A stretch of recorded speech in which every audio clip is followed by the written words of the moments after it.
Coba melanjutkan cerita dari episode sebelumnya ya. Semoga kalian suka. Ayo langsung ke gua penciptaan, ucap Xiaoyan. Sungguh menganggukkan kepalanya, kemudian memimpin keluar dari aula makhluk suci. Niat Xiaoyan selanjutnya adalah memprioritaskan kekuatannya terlebih dulu. Pertarungan melawan Tianxun hampir mencapai batas kemampuan Xiaoyan. Baginya ia juga mendapat banyak wawasan. Sekarang dia ingin pergi ke gua penciptaan. Dia ingin tahu apakah pil keberuntungan ini dapat membantunya menembus langkah ke-6 keabadian Kaisar. Sepanjang keseluruhan proses, Sunggu dan Xiaoyan tidak melakukan kontak mata sedikitpun, mencoba untuk tidak mengungkapkan petunjuk apapun. Keduanya berkomunikasi satu sama lain melalui transmisi jiwa mereka. Ini karena setelah pertempuran mengejutkan di arena budak Dewa Syura, Sunggu telah menarik perhatian ribuan orang. Dia sangat populer saat ini. Tidak sedikit orang yang membicarakannya. Semua orang tahu bahwa Sunggu memiliki budak ilahi yang sangat kuat di belakangnya. Oleh karena itu sosok Xiaoyan juga menjadi pusat perhatian banyak orang. Sunggu masih perlu berhati-hati dalam setiap gerakannya. Setelah melihat sekeliling di tengah perhatian banyak orang, dia memimpin Xiaoyan dan yang lainnya keluar dari aula makhluk suci. Dengan gerakan tubuhnya, dia langsung terbang menuju kejauhan. Utusan Sunggu telah mendapatkan panen yang bagus kali ini. Dia langsung menebus 10 pil keberuntungan khusus.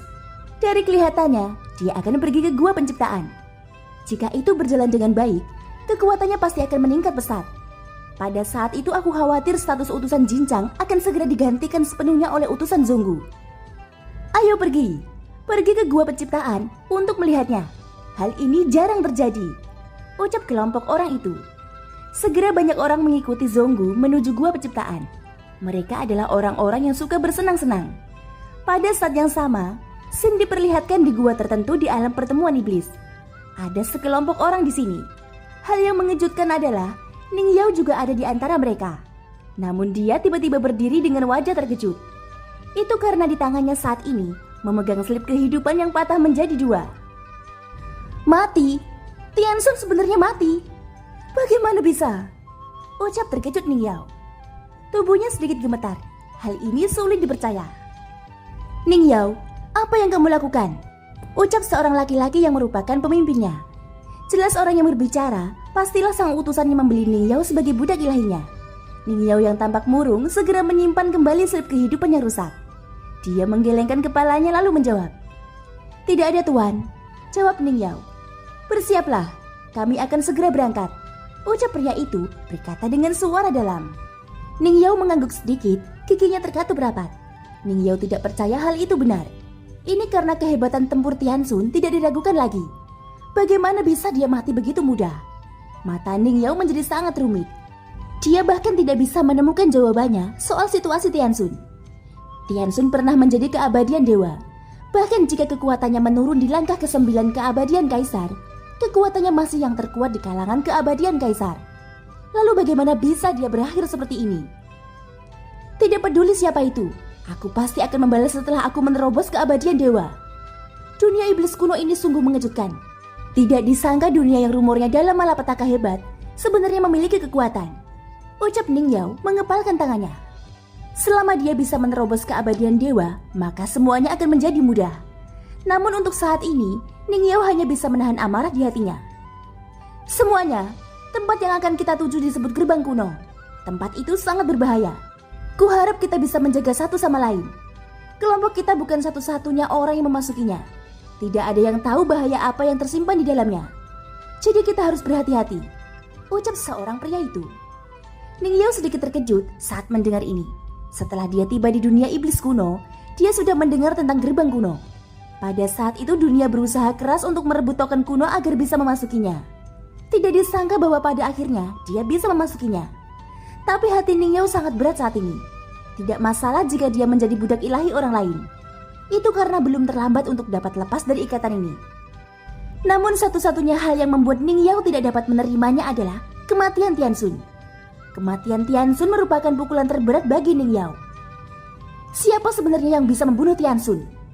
Selama jantungnya tidak hancur, ia dapat regenerasi kembali meskipun terluka parah. Lalu bagaimana dia bisa mati dalam pertempuran? Siapa sebenarnya yang bisa melakukannya? Gumam Ning Yao sambil mengepalkan tangannya. Terdengar bunyi klik di antara kelima jarinya. Niat membunuh tidak bisa disembunyikan. Ning Yao, ada apa denganmu? Apakah kamu sudah mendengarkan apa yang kukatakan barusan? Ucap seorang pria itu berteriak marah. Ning Yao menahan amarahnya, kemudian kembali duduk tenang. Mampu membunuh Tianxun, itu berarti orang yang melakukannya tidak biasa. Dia pasti menggunakan metode misterius yang dapat menghancurkan jantung biru. Kalau tidak, mustahil untuk melenyapkan Tianxun. Bahkan Raja Tianzang yang sudah mencapai keabadian dewa tidak sanggup membunuh Tianxun. Jadi dapat disimpulkan bahwa orang ini tidak akan mudah dihadapi. Berpikir sampai di sini, hati Ning Yao tidak bisa untuk tidak gugup. Dia pernah berpikir bahwa dunia iblis kuno sebenarnya memiliki misteri seperti itu. Sebelum memasuki dunia iblis kuno, Ning Yao dan Tianxun berpikir bahwa mereka dapat melakukan apapun yang mereka inginkan di sini. Dengan kekuatan mereka berdua, sangat sedikit orang yang dapat mengancamnya. Tanpa diduga setelah memasuki dunia iblis kuno, pertama dia diplot dan ditangkap menjadi budak ilahi orang lain. Kemudian tibalah misteri kematian Tianxun. Semua ini membuat dunia iblis kuno sulit ditebak. Bahkan di seluruh dunia sensi tidak ada eksistensi yang benar-benar bisa membunuh Raja Roh. Namun di sini, selip kehidupan Tianxun sebenarnya hancur berkeping-keping. Sama sekali tidak mungkin kematiannya dipalsukan. Meskipun Ning Yao sedang duduk bersila, dia masih belum bisa menenangkan pikirannya sepenuhnya. Ini karena semua yang terjadi di dunia iblis kuno sungguh luar biasa. Scene berganti di tempat lain dari alam pertemuan iblis. Pada saat ini kelompok Xiaoyan tiba di platform pengapung yang luas. Ada sebuah lengkungan besar di atasnya. Di dalam lengkungan terdapat pusaran air berwarna-warni. Ini adalah gua penciptaan. Setelah masuk, akan dihitung berdasarkan waktu. 1000 poin kontribusi perlu dikonsumsi setiap hari sebelum masuk. Seseorang harus membayar nilai kontribusi minimal 10.000 yuan. Jika belum keluar setelah dikonsumsi, seseorang akan dideportasi secara paksa. Ucap Zonggu menggunakan suara jiwanya untuk memberitahu Xiaoyan. Kali ini aku ingin tahu apakah senior mengizinkanku masuk juga. Aku hanya ingin pil keberuntungan. Tidak apa-apa jika senior tidak menemaniku. Cukup biarkan aku memasukinya. Aku hanya ingin menjadi lebih kuat.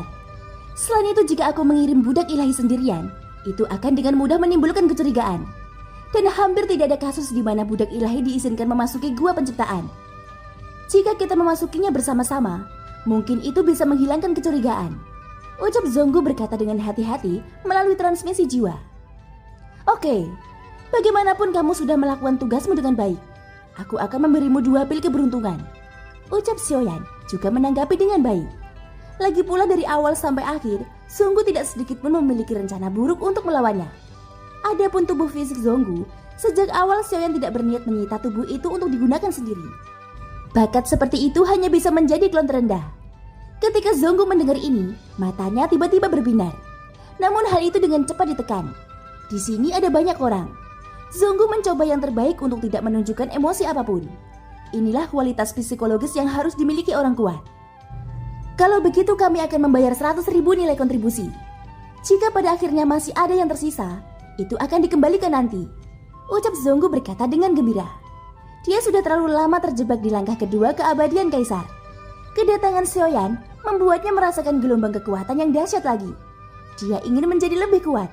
Tidak hanya semata-mata untuk dihormati, tapi dia ingin bertahan hidup di dunia yang kacau ini. Di dunia yang kacau ini, hanya orang kuat yang dapat bertahan hidup. Xiaoyan setuju dengan ide Zonggu, yang terakhir secara langsung membayar 100.000 poin kontribusi. Kemudian Zonggu berbalik dengan tatapan serius. Kalian berdua bisa menunggu di sini, ucap Zonggu kepada Jin Dongming dan Ling Bao. Setelah itu dia menoleh kepada Xiaoyan sebelum melanjutkan. Kamu masuklah ke gua penciptaan bersamaku, ucap Zonggu. Sikap yang dia tunjukkan seolah-olah dia tuannya sesungguhnya. Setelah mendengar instruksi dari Zonggu, Ling Bao memandang Xiaoyan dengan heran. Sampai Xiaoyan dan Zonggu berjalan ke depan menuju pusaran warna-warni, barulah Ling Bao menanyakan keraguannya pada Jin Dongming. Apakah perlakuan ini sudah menjadi hal biasa? Maksudku adalah, apakah utusan Zonggu hanya membawa Yan Xiao itu? Mengapa dia tidak membawa kami ikut bersamanya juga? Ucap Ling Bao berkata dengan bingung. Jin Dongming menemukan tempat terbuka dan duduk bersila. Dia mengabaikan pertanyaan Ling Bao dan terlalu malas angkat bicara. Ling Bao sedikit mengernyit. Dia sebagai anggota baru hanya bisa menaati kelompok aneh ini. Setelah itu dia hanya bisa duduk bersila dengan getir.